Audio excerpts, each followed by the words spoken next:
भारत के पड़ोसी देशों की बात करें तो एक तुलनात्मक चार्ट के माध्यम से हम लोग देखेंगे कि भारत आतंकवाद के सूचकांक में 13वें नंबर पर है और प्रसन्नता सूचकांक में 116वें नंबर पर है।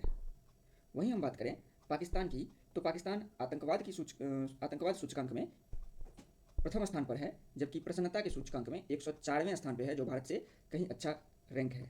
चीन की बात करें तो चीन 73वें स्थान पर है आतंकवाद सूचकांक में, जो बहुत ही कम प्रभावित देश है। वहीं प्रसन्नता सूचकांक में इसकी रैंकिंग 65 है।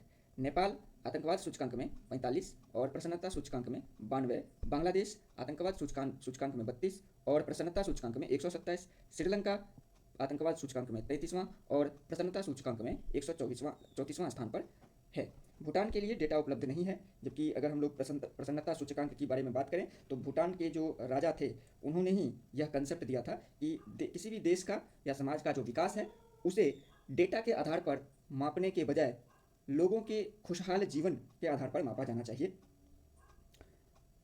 अब हम लोग बात करेंगे भारत, पाकिस्तान और चीन का विश्लेषण। इस रिपोर्ट के आधार पर यदि हम इन तीन प्रमुख शक्तियों की तुलना करें तो चीन आर्थिक और सुरक्षा दोनों पैमाने पर स्थिर दिख रहा है।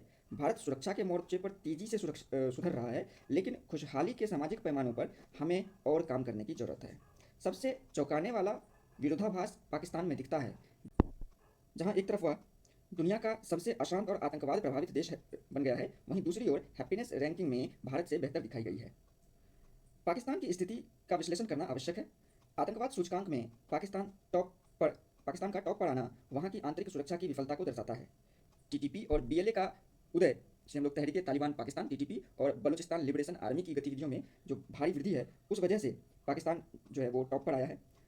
लगभग अगर हम लोग 2025 की बात करें तो 2025 में 1139 आतंकवादी घटनाएं पाकिस्तान में देखने को मिलती हैं। लेकिन सवाल उठता है कि इतनी खराब आर्थिक स्थिति और असुरक्षा के बावजूद पाकिस्तान प्रसन्नता सूचकांक में इतना ऊपर कैसे है।